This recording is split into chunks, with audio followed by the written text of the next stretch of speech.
Biology মনে রাখার একটা সিম্পল ট্রিক আছে। এক নাম্বার হচ্ছে শব্দের অর্থগুলো বুঝতে চেষ্টা করা। আমি আছি, আমি শুধু তোমাদের এটা পড়াবো। সেকেন্ডলি, শব্দের অর্থ যখন বুঝতে পারবা তখন মনে হবে কেন শব্দটা এরকম হলো, তখনই লজিক ধরে টান দিবা। সেটাও আমার ক্লাসেই তুমি পাবা। যখন শব্দের অর্থ বুঝতে পারছো, লজিক ধরে টান দিছো, তোমার এই জিনিসটা পড়তে মজা লাগবে। আর মজা যখন লাগবে, যখন জিনিসটা ইজি ফিল হবে, তখন বারবার তুমি পড়বা না? মজা লাগতেছে তো বইটা পড়তে। এই যে বারবার যখন পড়বা, প্রত্যেকটা শর্ট টার্ম মেমোরি, মানে যেটা স্বল্পস্থায়ী স্মৃতি, সেটা লং টার্ম মেমোরি বা দীর্ঘস্থায়ী স্মৃতিতে কনভার্ট হয়ে যায়। বুঝতে পেরেছো? তাহলে এই স্টেপ 3টা ফলো করে পড়াশোনা করতে হবে। কোথায় পাবা? বায়োলজি হেডার্সের যে চ্যানেলটা আছে, তুমি এখানেই পাবা। ওকে, লুক অ্যাট দিস। আমরা পড়তেছি আবরণী টিস্যু। আবরণী টিস্যু মানে কি? যে সকল টিস্যু বা কোষ আবরণ তৈরি করে। আমার স্কিনের আবরণ যেমন তৈরি করে, ঠিক তেমনি এই যে বিভিন্ন জিনিস দেখা যায় আমাদের শরীরের ভেতরে, সেগুলোর ভেতরেও আবরণ থাকে। সো আবরণের টিস্যুর প্রথম কাজ যদি আমরা জিজ্ঞেস করি, বাইরের আঘাত থেকে রক্ষা করে। সেকেন্ডলি, এরা মাঝে মাঝে কিন্তু শোষণ, মানে ওইটার ভেতর দিয়ে কোনো কিছু পার হইতে পারে, ওইটার ভেতর দিয়ে ফিল্টার হইতে পারে, সাকুনের কাজ, ফিল্টারিং কাজ হইতে পারে। এবং ওই কোষগুলো, আবরণী কোষগুলো চাইলে কিছু ক্ষরণও করতে পারে, চাইলে কোনো কিছু জন্মও দিতে পারে, বহুত কাজ আছে। সো সবার আগে চলে আসি তাদের শেপ দেখতে কেমন। স্কোয়ামাস, কিউবয়েডাল, এবং এখানে দেখো লেখা আছে কলামনার। জিনিসগুলো কি আমি বলি তোমাদের। স্কোয়ামাস শব্দের অর্থ হচ্ছে পাতলা। মাছের আইস যেমন পাতলা, এই জন্য এটাকে বলা হয় আইসাকার আবরণী কোষ। ওকে, ফ্ল্যাট, পাতলা থাকবে। তো তোমাদের আমি এখানে একটা এক্সাম্পল দিচ্ছি। ইউজুয়ালি হয় কি জানো, রক্ত এই পাশে এখানে আসে, এসে এখানে কৌশিক জালিকায় বিভক্ত হয়, হয়ে রক্ত বের হয়ে যায়। যাওয়ার পথে রক্তের যে খারাপ জিনিসগুলা, যেগুলোকে ফিল্টার করতে হবে, ওরা অ্যাকচুয়ালি এইটা ভেদ করে এই যে এইটা দিয়ে আসে। তো আমরা দেখি কোনটা বেটার হয় আবরণ। একটা আবরণ দিলাম এরকম পাতলা, নিউক্লিয়াস নিউক্লিয়াস নিউক্লিয়াস। আর একটা আবরণ দিলাম এরকম পুরু।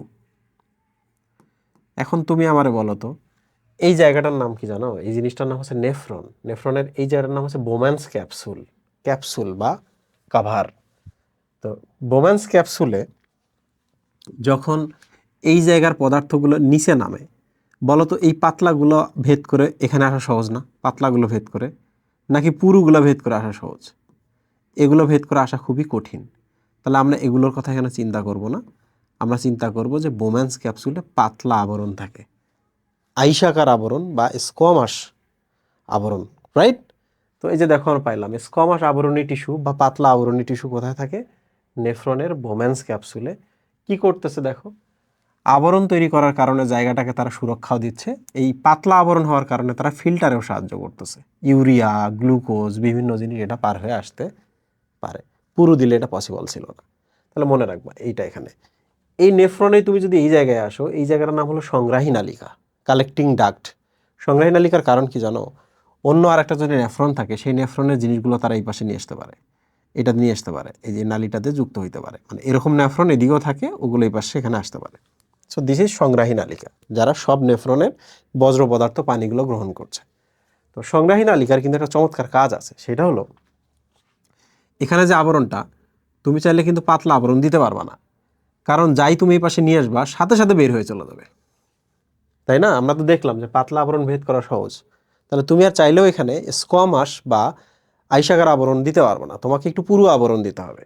কি দিতে হবে? পুরু আবরণ। পুরু আবরণ কিন্তু এই যে এইরকম হবে, বুঝছো? চার কোনা, দৈর্ঘ্য প্রস্থ উচ্চতা সব সেম, এ পাশে হবে এ পাশে হবে, লাইক এই যে এরকম। তাহলে বলো তো, কোনো কিছু যদি এই পাশে আসে ভেদ করে যাইতে পারবে? কোনো কিছু যদি এই পাশে আসে ভেদ করে ইজিলি যাইতে পারবে? পারবে না। তাহলে হ্যাঁ, যাইতে পারবে, তখনই যাইতে পারবে যখন আমরা বলবো যে তোমরা নিয়ে যাও। এই পাশে চাইলে আমরা আস্তে আস্তে আস্তে আস্তে পানি নিয়ে যাইতে পারি, এবং আমরা চাইলে কোনো লবণও নিয়ে যাইতে পারি, লবণ এবং পানি, তাই না? বাট এখানে যে পাতলা আবরণ হতো, এগুলো যে এরকম পাতলা আবরণ হতো, তাহলে যাই আসতো সবাই চলে যাইতো আবার। তার মানে শরীর থেকে কোনোদিন বজ্র পদার্থ আর বাইর হইতো না, ফিল্টার করতো, আবার এগুলো ভেদ করে আবার রক্তে চলে যেত। ঠিক আছে? তাহলে বলো তো, আমরা একটা আবরণী কোষ পেলাম যেটা এরকম পাতলা পাতলা। এবার আমরা একটা আবরণী কোষ পেলাম যেগুলো এরকম কিউব বা বর্গের মতো, দৈর্ঘ্য প্রস্থ উচ্চতা সেম। তাহলে এটার নাম আইসাকার আবরণী, এটার নাম কিউবয়েডাল আবরণী, রাইট? কিউবয়েডাল টিস্যু আবরণী। দেখো কিউবয়েডাল আবরণী টিস্যু লেখা আছে। তাহলে বোম্যান্স ক্যাপসুলে থাকে আইসাকার, আর এখানে থাকে কিউবয়েডাল। এখানে আইসাকার বা পাতলা দিয়েছি যেন ফিল্টারও হয়, আর এখানে একটু পুরু দিয়েছি যেন ফিল্টার হয় কিন্তু কম হয়, প্রয়োজন যতটুকু ততটুকু হয়। সুন্দর, ডান। এবার চলে আসি আমরা আরেকটা জিনিসে, কলামনার আবরণী। শব্দটার অর্থ বোঝার চেষ্টা করো, হোয়াট ইজ কলামনার। দেখো কলাম শব্দের অর্থ হলো পিলার, এই যে এরকম লম্বা লম্বা হবে এরা, দেখছো এদের দৈর্ঘ্য বেশি হবে, right? Nucleus nucleus nucleus nucleus nucleus nucleus and cytoplasm. তাহলে এরা হচ্ছে কলামনার আবরণী কোষ, কলামের মতো লম্বা লম্বা, পাতলা না, কিউবের মতো না, তার থেকেও বড়। কলামনার কোথায় থাকে বলো তো? অন্ত্রের অন্তঃপ্রাচীরে ক্ষরণ, রক্ষণ এবং শোষণের কাজ করে। ইন্টারেস্টিং জিনিস, তাই না? তুমি বলো তো, এটা পাকস্থলী। পাকস্থলীতে তুমি যদি পাতলা আবরণ দাও, এখানে অ্যাসিড আছে না, অ্যাসিড কি পাতলা আবরণটা ধ্বংস করে দিবে না? ধ্বংস করে দিয়ে একবারে পাকস্থলীর দেয়াল ডাকো তো গলায় দিবে, দিবে কি না? তাহলে পাতলা দেওয়া যাবে না। সেকেন্ডলি কি, এইরকম তোমার হাতে একটা অপশন আছে যে একটু কিউবয়েডাল দাও, একটু বড় বড় করে দাও, একটু বড় বড় একটু উঁচু উঁচু দিলাম, তাহলে অ্যাসিডগুলো এগুলোকে ভেদ করতে একটু কষ্ট হবে, কিন্তু এটাও ভেদ করে সে যাইতে পারবে। কিন্তু তুমি যদি এখানে এইরকম দাও বড় বড়, এবার বলো তো এই কোষগুলা অ্যাসিড ভেদ করে এই দেয়াল পর্যন্ত যাওয়া এত সহজ না, দেওয়াল পর্যন্ত যাওয়া এত সহজ না। তাহলে যে জায়গাগুলো বিপজ্জনক সেই জায়গাগুলোতে আমরা আবরণী কোষগুলো উঁচু উঁচু করে দিব, যেন এগুলো ভেদ করে কোনো কিছু না যাইতে পারে। তো এই জন্য দেখো কলামের মতো বা উঁচু উঁচু আবরণী কোষ থাকে পরিপাক নালীর অন্তঃপ্রাচীরে। এখানে দেখো লেখা আছে ক্ষরণ, রক্ষণ এবং শোষণ। তোমরা বলো তো এরা কি রক্ষণাবেক্ষণ করলো না? এই দেয়ালটাকে রক্ষণাবেক্ষণ করলো, তাহলে আমরা রক্ষণটা বুঝলাম। ওকে, তোমরা একটু চিন্তা করো তো, এখানে অ্যাসিড না, তাহলে অ্যাসিডগুলোকে মাঝে মাঝে নিউট্রাল করার জন্য বাইকার্বনেট নামক ক্ষার ক্ষরণ করতে হবে না? তাহলে এরাই করে কি, এখান থেকে বাইকার্বনেট ক্ষার ক্ষরণ করে। তাহলে দেখো ক্ষরণের কাজও করতেছে। তোমার মাথার মধ্যে প্রশ্ন আসছে, ভাই আমরা কি অ্যাসিড এখানে খায়া খায়া এখানে জমাইছি? না, অ্যাসিডগুলোও কিন্তু এখান থেকেই ক্ষরণ হয়, বুঝছো? HCl। তাহলে দেখো এখান থেকে ক্ষার ক্ষরণ হয়, অ্যাসিড ক্ষরণ হয়, তাহলে এরা শুধু রক্ষণের কাজই করলো না, এরা ক্ষরণের কাজও করলো। লাস্টেরটা দেখো কি লেখা আছে, শোষণ। পরিপাক নালীতে যদি আমরা এইভাবে দিই, লম্বা লম্বা লম্বা লম্বা যদি আমরা দিই, তাহলে বলো তো পরিপাক করা খাবারগুলা, এই যে এখানে এটা হচ্ছে রক্তনালী, এটা কি? এটা একটা রক্তনালী। তাহলে এই পাশ থেকে এটা ভেদ করে রক্তনালীতে যাইতে হবে না পুষ্টিটা? তাহলে শোষণের কাজ করে, এই যে দেখো শোষণের কাজও এরা করে। তাহলে আবার বলো, উঁচু উঁচু আবরণী কোষ কখন দেই? বিপদ থেকে রক্ষা পাইতে। কোথায়? ধরা যাক পাকস্থলী বা পরিপাক নালীর ভেতরে। সেকেন্ডলি ওখানে কি করতেছে ওরা? ওরা ওখানে প্রতিরক্ষার কাজ করতেছে, তাই না? রক্ষণের কাজ করতেছে। সেকেন্ডলি ওরা যেন HCl ক্ষরণ করতে পারে এবং এনজাইম ক্ষরণ করতে পারে এবং বাইকার্বনেট ক্ষরণ করতে পারে। থার্ড কি বলতো, পরিপাকের পর খাদ্যগুলো যেন আবার এগুলো ভেদ করে এই পর্যন্ত যাইতে পারে, সেই শোষণের কাজটাও যেন তারা করতে পারে। ক্লিয়ার? তাহলে দেখো পরিপাক নালীতে কি পাবো? কলামনার আবরণী কোষ পাবো। পরিপাক, ক, কতে কলামনার, পরিপাক শেষে ক, কতে কলামনার। সো আমরা তো এটা বুঝলাম। এখন আমরা চলে আসি আবরণী কোষের লেয়ার। হ্যাঁ, আবরণী কোষের লেয়ার নিয়ে এবার আমরা কথা বলি। দেখো সাধারণ আবরণী কোষ যেটা এক স্তরে থাকবে, মানে এরকম একটা স্তর, কিংবা এই যেরকম একটা স্তর, কিংবা এরকম লম্বা লম্বা একটা স্তরে থাকবে। যদি এর উপরে আরো একটা স্তর থাকে, কিংবা এর উপরে যদি আরো একটা স্তর থাকে, আরো একটা স্তর থাকে, তাহলে ওইটাকে আমরা বলি স্ট্র্যাটিফাইড আবরণী কোষ। স্ট্র্যাটিফাইড, স্ট্র্যাটাম শব্দের অর্থ মানে লেয়ার, স্ট্র্যাটাম শব্দের অর্থ স্তর। ঠিক আছে? আমাদের স্কিনের বাইরের স্তরটার নাম কি জানো? স্তর, বাইরের স্তর, স্ট্র্যাটাম কর্নিয়াম। তার মানে আমাদের স্কিনে কিন্তু স্তর বা স্তর আবরণী কোষ আছে, একটু পরে আমরা পাবো। তাহলে সাধারণ আবরণী কোষ কোনগুলা? যেগুলো কোনো স্তর নাই, সিঙ্গেল স্তর। সিঙ্গেল স্তর দেখো তো কোথায় কোথায় দিব আর কোথায় কোথায় দিব না। এই যে দেখো সাধারণ আবরণী টিস্যু, দেখছো এখানে লেখছে বৃক্কের বোম্যান্স ক্যাপসুল। এখানেই চিন্তা করো তো, এই একটা পাতলা স্তর দিয়ে যদি এর উপর আরো একটা স্তর দিয়ে দিই, তাহলে বিপজ্জনক না? পাতলা দিছিলাম কেন? যেন ফিল্টারগুলো ভেদ করে যাইতে পারে। ওখানে যদি আবার আরো একটা স্তর দিয়ে দিই, তাহলে আর ভেদ করেই যাইতে পারবে না। তাহলে বোম্যান্স ক্যাপসুলে আমরা কি করব? একটা সিঙ্গেল লেয়ার দেবো, পাতলা একটা আইসের মতো সিঙ্গেল লেয়ার দেবো, তাই না? দুইটা দিলে আবার প্রবলেম। বৃক্কের সংগ্রাহক নালিকা, তুমি বলো তো বৃক্কের সংগ্রাহক নালিকায় যদি আমি এইরকম করে কিউবয়েডালগুলো দেই, এর উপরে যে আবার একটা করে লেয়ার দেই, তাহলে তুমি কি, ওই যে মাঝে মাঝে বললাম না যে পানিকেও নিয়ে যেতে হয়, মাঝে মাঝে লবণকে আবার ব্যাক ফ্লো করে নিয়ে যেতে হয়, শরীরে রেখে দিতে হয়, কারণ এই পাশে যদি যায় তাহলে তো মূত্র হয়ে যাবে, শরীর থেকে বের হয়ে যাবে। তো মাঝে মাঝে বেশি পানি বের হয়ে গেলে বিপদ। তো সেই পানিগুলোকে যেন আমরা এই পাশে নিয়ে যাইতে পারি। তো এমনিতেই তো আমরা এখানে আইসের মতো পাতলা না দিয়ে কিউবয়েডাল বা হচ্ছে বড় বড় কোষ দিছি না? তো এখানে যদি আরও একটা লেয়ার দিয়ে দাও তাহলে তো কলামনার দিলেই হইতো, কলামের মতোগুলা। তো কলামনার আমরা দেই নাই, কিউবয়েডাল দিছি, কারণের একটা কারণ ছিল। তাহলে এখানে সিঙ্গেল লেয়ার রাখতে হবে, কোনোভাবে ডাবল লেয়ার রাখা যাবে না। ডাবল লেয়ার রাখলে পানি আর লবণকে আমরা ফেরত নিয়ে যাইতে পারবো না। বৃক্কের সংরক্ষণ লিখে শেষ। এবার অন্তঃপ্রাচীর। কি প্রাচীর? অন্তঃপ্রাচীর। পরিপাক নালীর অন্তঃপ্রাচীরের কথাই ভাবো তো তোমরা। কোথায় গেল পরিপাক নালী? পরিপাক নালীর অন্তঃপ্রাচীরের কথাই ভাবো। আমি একটা দেখাই ছবি, হ্যাঁ। এটা হচ্ছে ডিওডেনাম, হ্যাঁ, এটা হচ্ছে ডিওডেনাম। দেখো অলরেডি কিন্তু আমরা লম্বা লম্বা কোষ দিছি না এখানে, কলামের মতো দিছি কিনা? তো খাবার থেকে এই দেয়ালটা, খাবারের মধ্যে অ্যাসিড ক্ষার থাকে, এই দেয়ালটা যেন নষ্ট না হয় এই জন্য আমরা এরকম লম্বা লম্বা দিয়েছি। কিন্তু খাবারটাকে তো আমাদের আবার এই যে এটা রক্তনালী যদি হয়, এখান থেকে রক্তনালীতে নিয়ে যাইতে হবে। তাহলে কলাম নারের উপরে যদি আরও লেয়ার দিই তাহলে যাবে কিভাবে? সুরক্ষা হয়তো বা বেশি হবে, কিন্তু খাবার তো যাবে না। তাহলে খেয়ে লাভ কি? মানুষ আসবে না তো, তাই না? তাহলে আমাদের কি করতে হবে? দেখো দেখো এখানে একটা উঁচু লেয়ার দিব, কোনোভাবে দুইটা লেয়ার দেওয়া যাবে না। দুইটা লেয়ার দিলে হয়তো বা এই দেয়ালটা বেশি সুরক্ষা পাবে, কিন্তু দুইটা দেয়াল দিলে এই খাবারটা কোনোদিন রক্তে যেতে পারবে না। সো আমরা এটাও বুঝলাম। ডান। তাহলে আমরা এই তিনটাই বুঝেছি। কিন্তু প্রশ্ন হলো ভাইয়া, স্ট্র্যাটিফাইড আবরণী টিস্যু সম্পর্কে একটু বলেন তো, একাধিক স্তর কোথায় দেখা যায়? দেখো আমাদের স্কিনের উপরে, ধরা যাক এটা আমার স্কিন, হ্যাঁ, ধরা যাক 1 লেয়ার 2 3 2 3 4টা লেয়ার আছে, 1 2 3 4, 4টা লেয়ার আছে। আমি এরম করলাম, তাহলে বলো তো এরম করলে একটা লেয়ার নাই আর একটা লেয়ার নেই।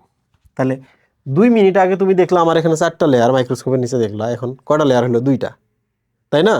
কিছুক্ষণ পরে এসে আবার দেখবা যে একটা লেয়ার সাথে সাথে আবার তৈরি হওয়া শুরু হয়ে গেছে, 3টা। প্রথমে কয়টা দেখছিলা? 4টা। আমি এরকম করছি কখন? করার পরে কয়টা দেখলা? 2টা। আবার রিপেয়ার করতে হবে না? করতে হবে কি না? আবার কিছুক্ষণ পরে যখন দেখলা 3টা। তার মানে কিছুক্ষণ পর পর তুমি দেখতেছো যে আমাদের স্কিনের উপরে লেয়ারগুলো বা আলাদা আলাদা যে লেয়ার আছে, আলাদা আলাদা লেয়ারে থাকার কারণে আমরা এটাকে বলি স্ট্র্যাটিফাইড আবরণী কোষ, মানে স্তরে স্তরে আবরণী কোষ, স্তরীভূত আবরণী কোষ। কিন্তু একই সাথে আমরা বলি ট্রানজিশনাল। ট্রানজিশনাল শব্দের অর্থ হচ্ছে ট্রান্সফার বা হচ্ছে মোমেন্টে মোমেন্টে চেঞ্জ। ওকে, তাহলে পরীক্ষায় কিন্তু এটা আসতে পারে। ট্রানজিশনাল আবরণী কোষ কোন ধরনের কোষ? তোমরা বলো ট্রানজিশনাল আবরণী কোষ লেয়ার বাই লেয়ার, মানে স্ট্র্যাটিফাইড আবরণী কোষ, স্তর, অনেক স্তর থাকে। আবার যদি জিজ্ঞেস করি ট্রানজিশনাল আবরণী কোষ কোথায় থাকে, বলবা স্কিনে থাকে। কোন আবরণী কোষগুলো কিছুক্ষণ পর পর স্তরের সংখ্যা বদলায়? এইটা ও কি নিজে বদলাইছে? না, পড়ে যায় তৈরি হয়, পড়ে যায় তৈরি হয়। লাস্ট একটা হচ্ছে সিউডো স্ট্র্যাটিফাইড আবরণী কোষ। খুব ইন্টারেস্টিং একটা জিনিস। সিউডো স্ট্র্যাটিফাইড আবরণী কোষটা থাকে কিন্তু আমাদের হচ্ছে এই যে এটাতে, বুঝছো, ট্রাকিয়াতে থাকে। সিউডো কথাটা মানে নকল কথা, স্ট্র্যাটিফাইড মানে হচ্ছে স্তর। তার মানে একাধিক স্তর থাকবে, কিন্তু সামনে বলছে নকল। মানে কি? আমি তোমাদের দেখাই। দেখো এটা 1 স্তর,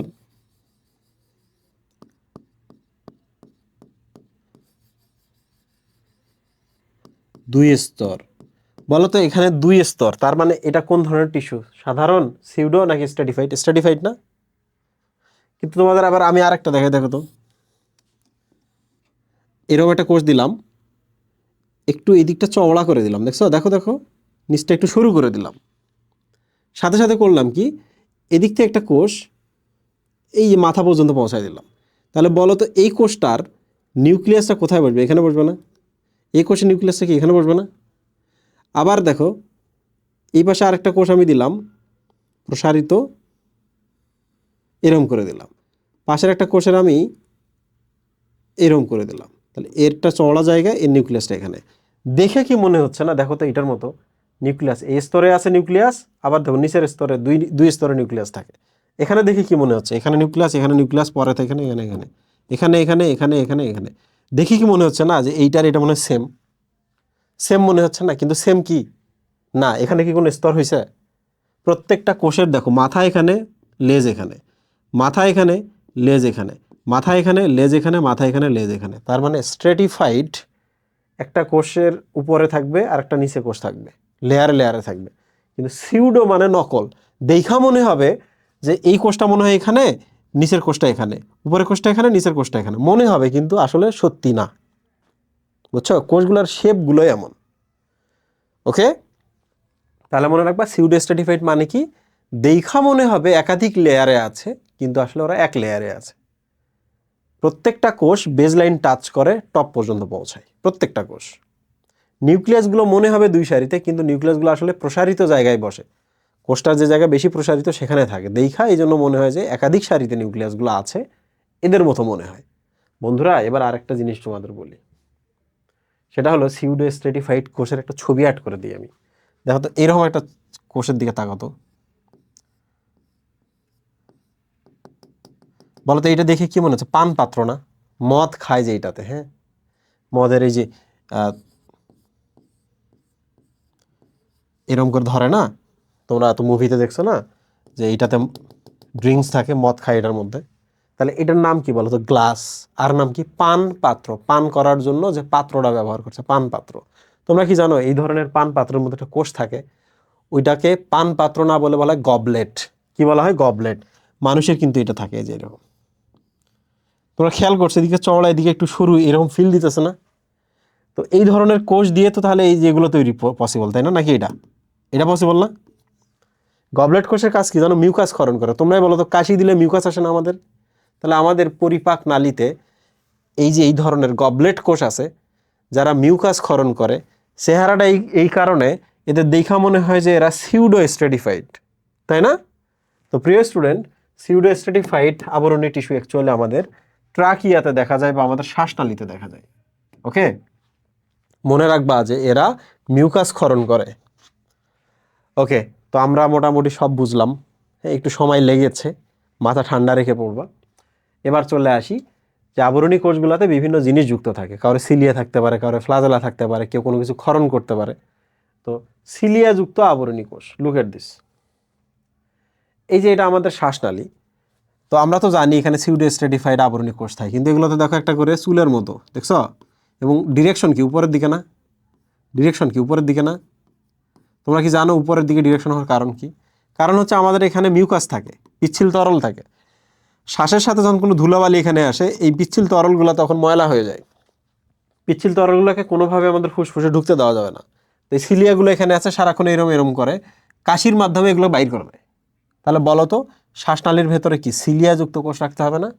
তাহলে দেখো, সিলিয়াযুক্ত আবরণী কোষ কোথায় থাকে? আমাদের শ্বাসনালীর প্রাচীরে। চাইলে আমি এখানে ট্রাকিয়া লিখতে পারি, একই কথা, ট্রাকিয়ায় থাকে।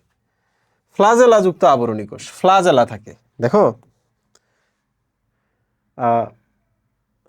এটা একটা হাইড্রা।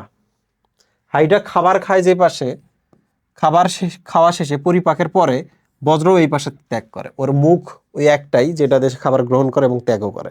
বন্ধুরা দেখো, খাবার যখন ভেতরে ঢোকে না, খাবারকে সবসময় পিটাইতে হয়, কারণ এখানে মিউকাস টিউকাস আছে না। তো এখানে কিছু কোষ থাকে এরকম, দেখছো এরকম সিলিয়া আছে। এই সিলিয়া করে কি, এরকম এরকম করে করে করে যে খাবারটা সে খাইলো, সেই খাবারের সাথে এখানকার যে মিউকাস এবং এনজাইমগুলো আছে তাদের সাথে মিক্স করে দেয়। তাহলে বলো তো, কোনো একটা আবরণী কোষ, তার সাথে এরকম ফ্লাজেলা আছে, এরকম ফ্লাজেলা আছে, কার থাকে? হাইড্রার। কোথায় থাকে? ভেতরের প্রাচীরে নাকি বাইরের প্রাচীরে? ভেতরের প্রাচীরে বা অন্তঃপ্রাচীরে। তাহলে হাইড্রার অন্তঃপ্রাচীরে ফ্লাজেলাযুক্ত আবরণী কোষ থাকে, যারা কি করে? খাদ্যকে মিউকাসের সাথে এনজাইমের সাথে মেশায়। আচ্ছা বলো তো, বড় একটা খাদ্য সে খাইলো, এটা টুকরা টুকরা টুকরা টুকরা হয়ে গেল, এই যে টুকরা। তাহলে বলো তো, আর একটা কোষ থাকবে না যারা এরকম ক্ষণপথ সৃষ্টি করবে? ক্ষণপথ সৃষ্টি করে খাদ্যটাকে ধরবে, ধরে এই খাদ্যটাকে ভেতরে নিয়ে আসবে, আনবে না? তাহলে বলো তো, ফ্লাজেলাযুক্ত আবরণী কোষ এবং ক্ষণপথযুক্ত আবরণী কোষ দুইটাই কোথায় পাওয়া যায়? দুটোই পাওয়া যায় হচ্ছে আমাদের হাইড্রার দেহের ভেতরে, দেহের অন্তঃপ্রাচীরে। তাহলে বাকি রইল এবার জনন অঙ্গের আবরণী টিস্যু। জনন অঙ্গ মানে বোঝো? জনন অঙ্গ মানে তো তোমরা ভেজাইনা, পেনিস এগুলোর কথা জানো। জনন অঙ্গ এগুলা না, শুক্রাণু উৎপন্ন করে যে, ওইটা হলো অ্যাকচুয়ালি শুক্রাশয় নাম, বুঝছো? দুইটা বিচির মতো, পুরুষের ক্ষেত্রে, মেয়েদের ক্ষেত্রে থাকে ডিম্বাশয়। সো এগুলোর নাম হচ্ছে জননাঙ্গ, মুখ্য জননাঙ্গ। আর বাকি যেগুলোর কথা তোমরা জানো, ওগুলো হচ্ছে অ্যাক্সেসরি বা সহায়ক বা অতিরিক্ত জনন অঙ্গ। প্রিয় স্টুডেন্ট দেখো, পুরুষের ক্ষেত্রে দেখো এই যে একটা এখানে, এই যে একটা এখানে, বুঝতে পারছো? একটা থলির মধ্যে দুইটা কি আছে, জনন অঙ্গ আছে, শুক্রাশয় আছে, এখানে শুক্রাণু উৎপন্ন হবে। তোমরা কি জানো যে এর ভেতরে এরকম পেঁচানো অনেকগুলো নালী আছে?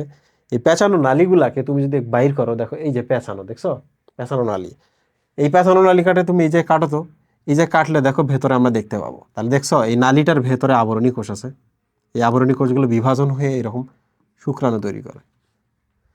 ঠিক আছে, তাহলে আবার আসো এখানে কি বলছে, জনন অঙ্গের আবরণী টিস্যু। তাহলে জনন অঙ্গের আবরণী টিস্যু কি করে, শুক্রাণু এবং মেয়েদের ক্ষেত্রে ডিম্বাণু তৈরি করে, করে প্রজনন ঘটায়, প্রজনন ঘটিয়ে প্রজাতির ধারা অক্ষুণ্ণ রাখে। এবার চলে আসি গ্রন্থি আবরণী টিস্যু। গ্রন্থি মানে বোঝো, এক লাইনে বলি শোনো, একটি কোষ কিংবা একাধিক কোষ যদি কোনো কিছু ক্ষরণ করে, তাহলে এটার নামও গ্রন্থি, এটার নামও গ্রন্থি। ক্ষরণ করলেই ওটা মিউকাস হলেও গ্রন্থি, ওটা বাইকার্বনেট ক্ষরণ করলেও গ্রন্থি, ওটা HCl হাইড্রোক্লোরিক অ্যাসিড ক্ষরণ করলেও গ্রন্থি, এনজাইম ক্ষরণ করলেও গ্রন্থি, হরমোন ক্ষরণ করলেও গ্রন্থি, যাই করুক না কেন ক্ষরণ করলেই ওকে আমরা বলবো গ্রন্থি কোষ। আমাদের আবরণী কোষ এখানকার কথা চিন্তা করো তো, বলছিলাম না ঘাম ক্ষরণ করে, মোম ক্ষরণ করে, যে কারণে আমাদের এই আবরণী কোষগুলোকে আমরা গ্রন্থি কোষ বলতে পারি। পাকস্থলীর ভেতরে আবরণী কোষগুলো আমি দেখালাম না যে HCl ক্ষরণ করতেছে সে, তারপর হচ্ছে বাইকার্বনেট ক্ষরণ করতেছে, তাহলে ওরা আবরণী কোষ, একই সাথে গ্রন্থি কোষ না? গ্রন্থি কোষ কিনা? ডেফিনেটলি আবরণী কোষ, গ্রন্থি কোষ। ইভেন মানুষের ফিমেলদের যখন পরিণত হয়, বাচ্চা যখন জন্ম দেয়, ফিমেলদের ব্রেস্ট আছে না, ব্রেস্টের ভেতরে যে কোষগুলো দুধ তৈরি করে, মিল্ক প্রোডাকশন করে, সেই কোষগুলোও কিন্তু গ্রন্থি কোষ। বুঝতে পেরেছো? সো প্রিয় স্টুডেন্ট, আশা করছি তোমাদের আমি সব বোঝাতে পেরেছি। এখন আমি 1 মিনিটের মধ্যে পুরোটা রিভিশন দিয়ে দিই, শোনো। পাতলা যেগুলা সেগুলো স্কোয়ামাস। কিউব, কিউব মানে বর্গ, তাহলে দৈর্ঘ্য প্রস্থ উচ্চতা সব সমান সমান হবে, কিউবয়েডাল কোষ। কলামনার মানে হচ্ছে কলামের মতো লম্বা লম্বা যেগুলা, প্রোটেকশন গুরুত্বপূর্ণ, পরিপাক নালীতে থাকবে। সাধারণ আবরণী কোষ টিস্যু বলতে বোঝাচ্ছে যেগুলো সিঙ্গেল লেয়ারে থাকে। স্কোয়ামাস থাকুক, কিউবয়েডাল থাকুক আর কলামনার থাকুক, সিঙ্গেল একটা লেয়ারে থাকলে সাধারণ আবরণী কোষ। স্ট্র্যাটিফাইড শব্দের অর্থ হচ্ছে স্তর। স্ট্র্যাটিফাইড দ্বন্দ্ব শব্দ শুরু হয় স্তর, তাহলে 1 স্তর, 2 স্তর, 3 স্তর এরকম থাকতে পারে। আমাদের স্কিনের কোষগুলো স্ট্র্যাটিফাইড কোষ, তাই না? ওই খুলে যায় আবার, যেহেতু খুলে পড়তেছে, তাহলে এখন 3 স্তর দেখতে পাবা, কিছুক্ষণ পর 4 স্তর, কখনো 2 স্তর পাবা। এই জন্য এগুলোকে আবার ট্রানজিশনাল আবরণী কোষ বলা হয়। ট্রানজিশনাল মানে কি, ট্রান্সফার হওয়া, এক সময় থেকে আরেক সময় যদি তুমি ট্রান্সফার হও, চিন্তা করো, তাহলে দেখবা যে চেঞ্জ হয়ে গেছে স্তরের সংখ্যা। সিউডো স্ট্র্যাটিফাইড মানে হচ্ছে স্তরীভূত মনে হচ্ছে বাট কোনো স্তর নাই। কোথায় থাকে এটা? আমাদের ট্রাকিয়া বা শ্বাসনালীতে থাকে। সিলিয়াযুক্ত মানে কি, যে কোষগুলোতে সিলিয়া যুক্ত থাকে। ফ্লাজেলা মানে কি, যে কোষগুলোতে ফ্লাজেলা থাকে। কোথায় থাকে? এই যে দেখো সিলিয়া, এই দেখো flagella, sorry sorry sorry cilia থাকে হচ্ছে এখানে ট্রাকিয়ার মধ্যে, তারা ময়লাযুক্ত মিউকাস বের করে দেয়। সো দিস ইজ ক্ষণপদীয় আবরণী কোষ, দিস ইজ ফ্লাজেলেটেড আবরণী কোষ। ফ্লাজেলা কি করে, খাদ্যকে মিউকাসের সাথে মিক্স করে খাদ্যকে ভাঙে, আর ক্ষণপদগুলো কি করে, খাদ্যের টুকরাগুলোকে কোষের ভেতরে ফ্যাগোসাইটোসিসের মাধ্যমে ঢোকায়।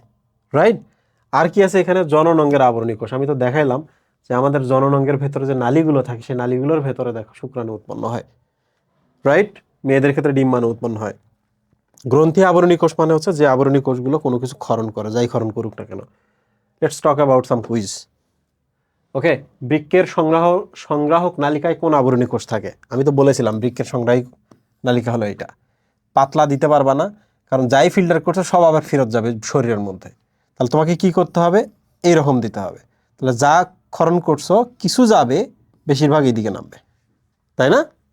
তাহলে বলো তো কি থাকে? কিউবয়েডাল। আবার বেশি উঁচু যদি দাও, এইরকম এইরকম দিয়ে দাও, এগুলো ভেদ করে যাইতে পারবে না।